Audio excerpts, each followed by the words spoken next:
தமிழ்நாட்டில் வந்து போதை பழக்கங்கள் வந்து ஒரு அச்சமாக இருப்பதாகவும் தமிழகத்தில் ஒரு நல்ல அரசியல் தலைவர் இல்லைன்னு சொல்லிட்டு நடிகர் விஜய் வந்து ஒரு கருத்து சொல்லியிருக்காரு. நல்ல தலைவர்கள் வேணும் அப்படிங்கிறதுல மாற்று கருத்தே இல்லை. சமுதாயத்திற்காக பேசுகின்ற, மக்களுக்காக உழைக்கின்ற நல்ல தலைவர்கள் யாராக இருந்தாலும் மக்கள் வரவேற்பார்கள்.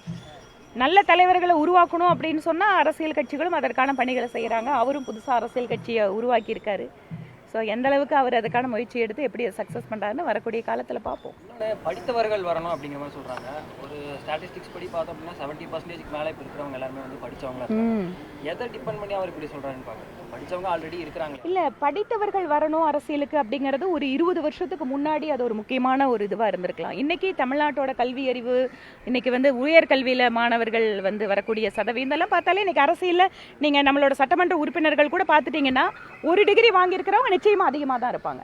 படித்தவர்கள் அப்படிங்கிறதுக்கு மேலே நம்ம என்ன இன்றைக்கி எதிர்பார்க்கணும் அப்படின்னா, மக்களுக்காக தங்களை அர்ப்பணித்துக் கொள்கிறவர்கள் அவங்க தான் இன்றைக்கி அவசியமாக தேவைப்படுறாங்க.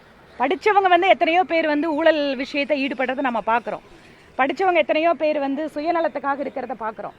ஆனால் இன்றைக்கு என்ன தேவை என்றால், தியாக மனப்பான்மையோடு, சேவை மனப்பான்மையோடு மக்களுக்காக வேலை செய்கின்ற தலைவர்கள் தான் முக்கியம்.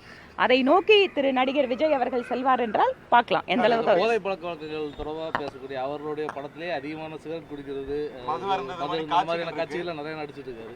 அதே இளைய தலைமுறையை நோக்கி ஒரு தவறான பாதைக்கு கொண்டு நிச்சயமாங்க. சினிமாவோட எப்படி மாத்திக்கணும் இல்ல, சினிமாவோட இன்ஃப்ளூயன்ஸ் அப்படிங்கிறது சொசைட்டியில் இருக்கிறது வாஸ்தவம் தான், அது யாரும் மறுக்க முடியாது.